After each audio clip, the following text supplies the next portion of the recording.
راہ وفا کے شہیدوں، راہ وفا کے شہیدوں، راہ وفا کے شہیدوں، راہ وفا کے شہیدوں، راہ وفا کے شہیدوں، عہدی کے رکھوالوں۔ ناظرین محترم، السلام علیکم ورحمۃ اللہ وبرکاتہ۔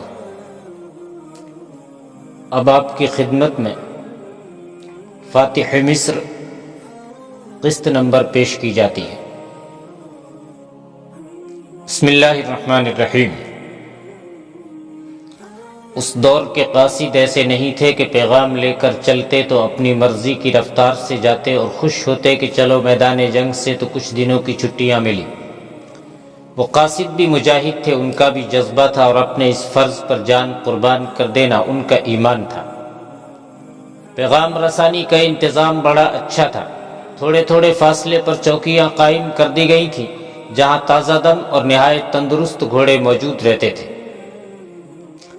قاصد ہر چوکی پر تھکا ہوا گھوڑا چھوڑتے اور تازہ دم گھوڑا لے کر آگے چلے جاتے تھے۔ جب صحرا شروع ہو جاتا تو صحرائی چوکیوں میں اونٹ بھی رکھے ہوتے تھے، کیونکہ ریگستان میں اونٹ گھوڑے سے زیادہ تیز دوڑتا ہے اور پانی کی حاجت محسوس نہیں کرتا۔ یہ قاصدوں کی صوابدید پر ہوتا تھا کہ انہیں گھوڑے کی بجائے اونٹ پر آگے جانا چاہیے۔ یہ بھی پیش نظر رکھیں کہ حمص سے مدینہ کم و بیش 1200 کلومیٹر دور اور راستہ زیادہ تر صحرائی تھا۔ سپہ سالار ابو عبیدہ نے حمص میں اپنا ہیڈ کوارٹر جس مکان میں بنایا تھا اور ساتھ ہی رہائش رکھی تھی، وہ کوئی معمولی اور عام سا مکان نہیں تھا۔ یہ علاقہ بلکہ پورا شام کبھی ایرانیوں اور کبھی رومیوں کے قبضے میں رہا ہے۔ دو بادشاہ تھے، اس لیے انہوں نے ہر جگہ اپنے لیے محل تعمیر کرا رکھے تھے۔ رومی فوج کے اس افسر کو، جس کا نام روتاس تھا، اس محل کے ہی ایک کونے والے کمرے میں رکھا گیا۔ اس کمرے کی اندرونی زیب و زیبائش، پلنگ اور دیگر فرنیچر وغیرہ شاہانہ تھا۔ کمرے کے باہر ایک پہرے دار کھڑا کر دیا گیا۔ روتاس کو کھانا بھی اچھا دیا جانے لگا۔ اگر وہ قید خانے میں قید کیا جاتا تو اسے بڑی گندی کوٹھری میں رکھا جاتا اور نہایت گھٹیا کھانا دیا جاتا۔ اگلے روز شارینہ اس کے کمرے میں گئی۔ اس نے کمرے کی ہر ایک چیز دیکھی، پھر پلنگ اور بستر کو اچھی طرح دیکھا جیسے کمرے کا معائنہ کر رہی ہو۔ اپنے آپ کو قیدی نہ سمجھنا، شارینہ نے کہا۔ تم یہاں مہمان ہو، کوئی تکلیف تو نہیں؟ میرا خیال ہے یہاں کسی چیز کی کمی نہیں۔ کیا تم خدا کا شکر ادا نہیں کرو گے کہ تمہیں قید خانے میں نہیں بھیجا گیا؟ تمہارے سپہ سالار نے مجھے آزاد کر دینے کا وعدہ کیا تھا۔ روتاس نے کہا۔ پہرا کھڑا کر دینے کا مطلب ہے کہ میں قیدی ہوں۔ تم فوج کے افسر ہو، شارینہ نے کہا۔ اگر تمہارے پاس تمہارے دشمن کا کوئی آدمی تمہاری ہی طرح تمہارے پاس لایا جائے اور وہ ویسے ہی راز اگل دے جیسے تم نے اگلے ہیں، تو کیا تم اسے فوراً آزاد کر دو گے کہ وہ اپنی فوج میں جا کر بتائے کہ وہ راز اگل آیا ہے اور اپنے جنگی منصوبے تبدیل کر دو؟ روتاس نے سر جھکا لیا جیسے اسے شارینہ کا جواب ٹھیک لگا ہو۔ میں تمہارے پاس آتی رہوں گی، شارینہ نے کہا۔ ہم دونوں رومی ہیں، یہ ایسا رشتہ ہے جسے میں نظر انداز نہیں کر سکتی۔ لیکن اب تو تم مسلمان ہو، روتاس نے کہا۔ تم نے عملاً ثابت کر دیا ہے کہ مجھے اپنا دشمن سمجھتی ہو۔ کیا یہ بتانا پسند کرو گی کہ تم یہاں پہنچی کیسے تھی؟ اور پھر تم ایک مسلمان کے ساتھ جا کہاں رہی تھی کہ میں تمہارے سامنے آ گیا؟ تمہاری حیرت کو میں سمجھتی ہوں، شارینہ نے کہا۔ تم سوچتے ہوگے کہ میں شہنشاہ ہرقل کی بیٹی ایک معمولی سے عربی مسلمان کے ساتھ کیوں چلی آئی؟ یہ شخص جو میرے ساتھ تھا، اس کا نام حدید بن مومن خزرج ہے۔ اپنی فوج میں اس کا عہدہ معمولی سا ہے۔ ہمارا جنگی قیدی تھا۔ مجھے اتنا اچھا لگا کہ میں نے اسے رہا کیا اور اس کے ساتھ آ گئی۔ شارینہ نے روتاس کو حدید اور اپنے فرار کا واقعہ سنایا، لیکن ایسے لہجے اور انداز سے سنایا جیسے اسے اپنا یہ اقدام پوری طرح اچھا نہ لگا ہو۔ روتاس نے اس سے پوچھا کہ وہ یہاں خوش ہے یا کوئی کمی محسوس کر رہی ہے۔ میں یہاں اسلام قبول کرنے نہیں آئی تھی، شارینہ نے جھوٹ بولا۔ مجھے اپنے باپ کے خلاف بھی کوئی شکایت نہیں تھی۔ شاید میں پیار کی تشنگی محسوس کرتی تھی۔ اور میری عمر ایسی ہے کہ عقل پر جذبات غالب آ جاتے ہیں۔ معلوم نہیں یہ شخص حدید مجھے کیوں اتنا اچھا لگتا ہے، جیسے اس کے ہاتھ میں کوئی طلسم ہے جو مجھ پر بڑے ہی خوبصورت آسیب کی طرح طاری ہو جاتا ہے۔ مجھے اسلام سے نہیں حدید سے محبت ہے۔ میں تمہارے 2 سپاہیوں کو مار کر تمہیں زندہ یہاں لے نہ آتی تو تم حدید کو مار ڈالتے۔ تمہیں یہاں حدید کو خوش کرنے کے لیے لائی تھی۔ حدید کے سالار اس پر بہت خوش ہیں۔ سچ پوچھتے ہو تو یہ لوگ مجھے اچھے نہیں لگے۔ میں تو شہزادی تھی اور کہاں اس جنگل میں خیمے میں پڑی رہتی ہوں اور زمین پر سوتی ہوں۔ یہ لوگ بہت ہی سادہ بلکہ پسماندہ ہیں۔ آج تمہیں یہاں دیکھ کر اور تمہارے پاس بیٹھ کر مجھے دلی تسکین محسوس ہو رہی ہے۔ یہ خیال رکھنا کہ مجھے اپنا دشمن نہ سمجھنا۔ میں تمہارے لیے جو کچھ بھی کر سکتی تھی کر دیا ہے۔ تمہیں قید خانے میں نہیں جانے دیا اور یہ کمرہ تمہیں دلوایا ہے۔ اگر مسلمانوں کو شکست ہو گئی اور یہ یہاں سے بھاگ نکلے تو پھر تم کیا کرو گی؟ روتاس نے پوچھا۔ میں تم سے امید رکھوں گی کہ میرے راز کو دل میں دفن کر دو گے۔ شارینہ نے کہا، میں اس کوشش میں ہوں کہ حدید کو اپنے ساتھ لے جاؤں اور اسے اسلام سے نکال کر اپنے مذہب میں لے لوں۔ اگر مسلمان یہاں سے پسپا ہوئے تو پھر میں حدید کو ساتھ لے کر واپس آ جاؤں گی۔ اگلے روز شارینہ پھر روتاس کے کمرے میں گئی۔ وہ تو جیسے شارینہ ہی کے انتظار میں تھا۔ پہلے روز شارینہ اس پر ایسا تاثر چھوڑ آئی تھی کہ وہ اگلی ملاقات کا انتظار بڑی بے تابی سے کرنے لگا۔ وہ کوئی بوڑھا یا ادھیڑ عمر آدمی نہیں تھا، ابھی وہ اچھی بھلی جوانی کی عمر میں تھا۔ شارینہ کی باتوں سے زیادہ تو وہ اس لڑکی کے حسن و جوانی سے متاثر ہوا تھا۔ شارینہ کا وہ مشکور بھی تھا کہ اس نے اسے قید خانے کی کال کوٹڑی سے بچا کر اس امیرانہ کمرے میں رکھا تھا۔ اب شارینہ اس کے کمرے میں گئی تو پہلے سے زیادہ دلچسپی سے اس سے پوچھا کہ اسے کوئی تکلیف یا بے آرامی تو نہیں ہوئی؟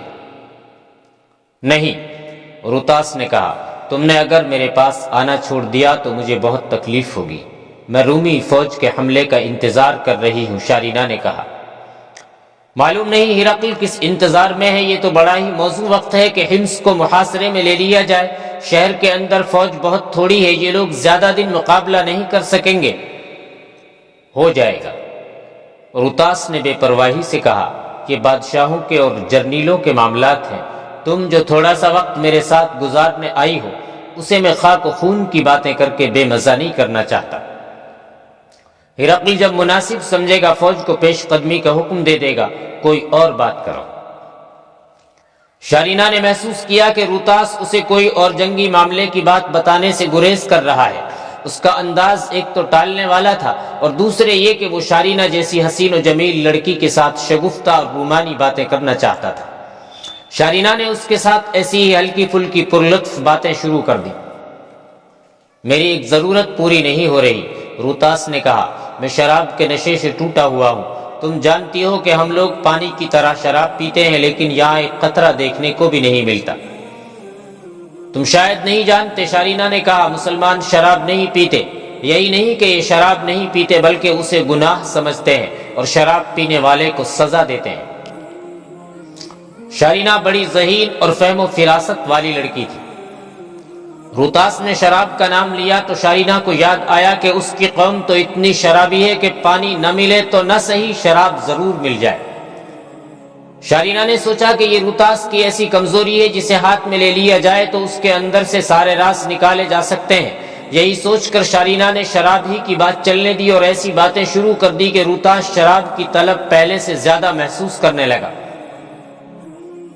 اب تو صاف پتہ چل رہا تھا کہ وہ بری طرح نشے سے ٹوٹا ہوا ہے۔ کچھ کرو شارینہ، روتاس نے کہا، اس شہر میں عیسائی بھی رہتے ہوں گے اور وہ شراب تو ضرور پیتے ہوں گے۔ کسی طرح کسی عیسائی یا کسی بھی غیر مسلم کے گھر سے شراب لا دو۔ لا تو دوں، شارینہ نے کہا، لیکن میں پکڑی گئی تو مجھے یہ لوگ سزا دیں گے۔ میں اپنے آپ کو اس خطرے میں نہیں ڈالنا چاہتی۔ اب تو روتاس نے شارینہ کی منت سماجت شروع کر دی۔ آخر شارینہ نے کہا کہ وہ پوری کوشش کرے گی اور اسے شراب لا کر دے گی، لیکن ہر روز نہیں لا سکے گی۔ اگر لا سکی بھی تو اسے نہیں دے گی کیونکہ پہرے دار ہر وقت دروازے کے باہر موجود رہتا ہے۔ اس نے شراب کی بو سونگھ لی تو سیدھا اندر آئے گا اور دونوں کو شراب خوری کے جرم میں سپہ سالار کے آگے کھڑا کر دے گا۔ پھر سپہ سالار کوڑوں کی سزا دے گا جو شاید ہی کوئی برداشت کر سکتا ہو۔ کچھ وقت روتاس کے ساتھ گزار کر شارینہ وہاں سے نکلی اور حدید سے ملی۔ حدید سے کہا کہ وہ کسی طرح شراب کا انتظام کر دے۔ حدید یہ سمجھا کہ شارینہ ایک رومی کو خوش کرنا چاہتی ہے۔ حدید نے اسے بتایا کہ شراب خوری جرم ہے اور اس کی کیا سزا ہے۔ یہ میں یہاں کی عورتوں سے سن چکی ہوں، شارینہ نے کہا۔ روتاس سے میں نے ابھی بہت کچھ پوچھنا ہے، لیکن وہ ٹال مٹول کر رہا ہے اور مجھے شک ہے کہ وہ اور کچھ نہیں بتانا چاہتا۔ آج اس نے شراب مانگی ہے اور وہ بری طرح نشے سے ٹوٹا ہوا ہے۔ میں چاہتی ہوں کہ اسے تھوڑی سی یا جتنی بھی مل جائے پلا کر اس سے کچھ اور باتیں معلوم کروں۔ روتاس نے ٹھیک کہا تھا کہ حمص میں عیسائی بھی آباد ہیں، بت پرست بھی ہیں اور شاید ایک دو گھر آتش پرستوں کے بھی ہوں، ان لوگوں کے ہاں شراب ہوگی۔ ایک اور بات یاد آ گئی، حدید نے کہا، اس سے یہ بھی معلوم کرنا ہے کہ حمص میں ہرقل کے جاسوس موجود ہیں یا نہیں۔ اگر موجود ہیں تو بتائے وہ کون کون ہے، میں شراب کا بندوبست کر لوں گا۔ حدید کے لیے یہ کام مشکل نہیں تھا۔ اس نے 2-3 غیر مسلم گھروں سے کچھ شراب اکٹھی کر لی اور چھوٹے مشکیزے میں ڈال کر مشکیزہ شارینہ کے حوالے کر دیا۔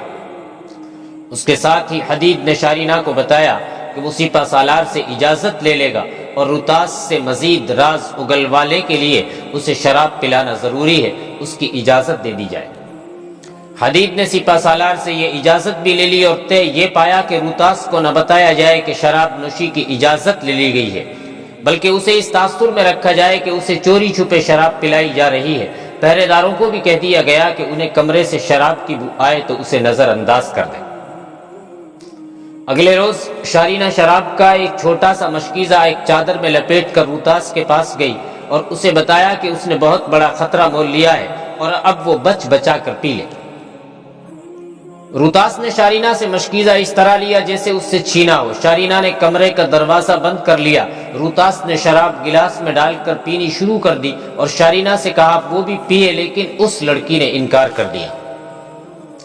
شراب اپنے سامنے دیکھ کر میں بڑی مشکل سے اپنے آپ پر جبر کر رہی ہوں، شارینہ نے کہا، لیکن میں مجبور ہوں۔ اگر ایک گھونٹ بھی پی کر حدید کے پاس گئی یا کسی کے پاس سے بھی گزری، وہ مجھے پکڑ لے گا اور پھر یہ کوئی نہیں دیکھے گا کہ یہ لڑکی کون ہے اور کس کی بیٹی اور یہ کتنی اہم ہے۔ وہ مجھے سپہ سالار کے ہاں پیش کر دیں گے اور سپہ سالار ایسی سزا دے گا جو میں برداشت نہیں کر سکوں گی۔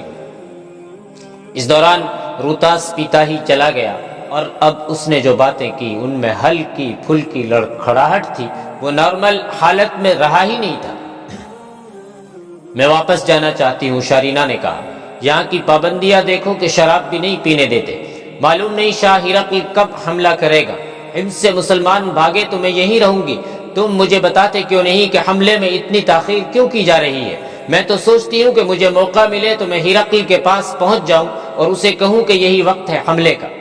اگر ادھر ادھر سے کمک آ گئی تو پھر رومیوں کے لیے حمص فتح کرنا ممکن نہیں رہے گا۔ اس کی کچھ وجوہات ہیں، روتاس نے کہا۔ سب سے بڑی وجہ یہ ہے کہ شاہ ہرقل بہت ہی محتاط ہو گیا ہے۔ وہ خود کتنا ہی جرأت اور ہمت والا کیوں نہ ہو، لڑنا تو فوج کو ہے۔ ساری فوج پر مسلمانوں کی دہشت طاری ہو گئی ہے، وہ تو ہونی ہی تھی۔ شارینہ نے کہا، مسلمانوں نے ہر میدان میں ہماری فوج کو بری طرح شکست دی ہے اور پورے کا پورا ملک فتح کر لیا ہے۔ ادھر ایرانیوں کو اسی طرح مسلمان شکست دیتے رہتے ہیں اور ان کے ملک سے ہی باہر لے گئے ہیں۔ وہ خبریں بھی ہماری فوج تک پہنچتی رہی ہیں۔ حیرت اور دہشت کی وجہ اور ہے، روتاس نے کہا۔ حیرت اس پر کہ مسلمانوں کی تعداد ہمارے مقابلے میں بہت ہی تھوڑی ہے، اور دہشت اس وجہ سے کہ اتنی تھوڑی تعداد میں انہوں نے اتنی بڑی اور طاقتور فوج کو شکست دی ہے۔ ہماری فوج میں مسلمانوں کے متعلق عجیب و غریب اور پر اسرار کہانیاں مشہور ہو گئی ہیں۔